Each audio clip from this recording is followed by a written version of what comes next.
APMC की जो भी व्यवस्था है, जो मंडियां उनकी जो भी व्यवस्था है, वो आइए बताते हैं। कुछ बातें जो किसानों के हित वाली हैं, आइए वो बताते हैं कि कैसे उनके हित में है अभी जो मंडियां हैं। देखिए, 1970 में एग्रीकल्चर प्रोड्यूसर्स मार्केटिंग एक्ट बना। एक्ट के तहत कृषि विपणन समितियां बनी थी। बाजार की अनिश्चितताओं से किसान को बचाना इनका मकसद था, क्योंकि बाजार की अनिश्चितता है, पैसों की अनिश्चितता है, मौसम और तमाम तरह की परेशानियां किसानों के सामने, उन अनिश्चितताओं से उन्हें बचाना था। कानून में नियम हर 25 किलोमीटर पर हो मंडी एक नियम था, लेकिन ऐसा हुआ नहीं। इतने सालों बाद भी हमने नहीं देखा कि इस तरह की मंडियां बनी हो, और किसान के सामने वो बड़ी समस्या है। लेकिन एपीएमसी क्या है? एपीएमसी के तहत क्या हुआ? 6% किसान एपीएमसी मंडियों में एमएसपी पर बेच रहा है अपनी फसल। 94% किसान प्राइवेट कंपनी और व्यापारी को बेच रहा है अपनी फसल।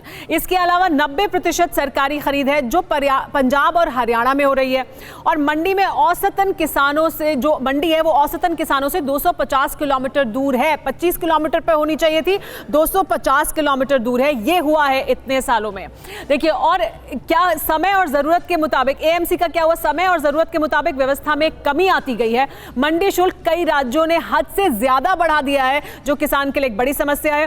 पंजाब में 6.5% मंडी टैक्स है, 2.5% आड़तिया चार्ज है। इसके अलावा पंजाब में मंडी जाने पर कुल टैक्स 14.5% आता है, जो किसान को भरना पड़ता है। पर हरियाणा में मंडी जाने पर कुल टैक्स 11.5% है।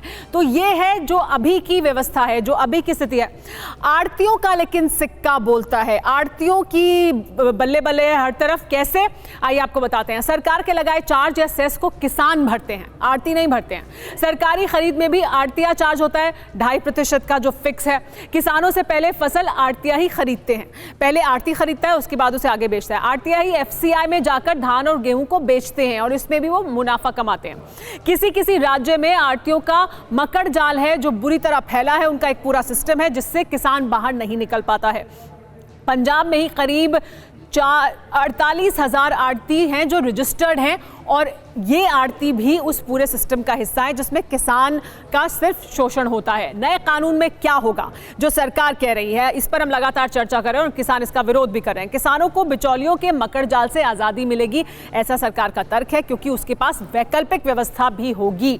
मंडी को व्यापारियों और आड़तियों से मिलकर संघ जैसा बना लिया है, और इससे भी आजादी मिल जाएगी किसान को, ऐसा तर्क दिया जा रहा है। कानून के तहत फसल को सीधे किसी को भी बेचने की छूट होगी अब किसान को, और इससे उसको फायदा होगा, क्योंकि उसके पास 2 विकल्प होंगे। खरीदारों में प्रतियोगिता बढ़ेगी, किसान को बेहतर दाम मिलेंगे। ये तर्क दिए जा रहे हैं इन कानूनों के हक में सरकार की तरफ से। बिचौलियों के ना होने से सीधे ग्राहकों को सामान बेच सकेंगे, क्योंकि बिचौलिया नहीं है।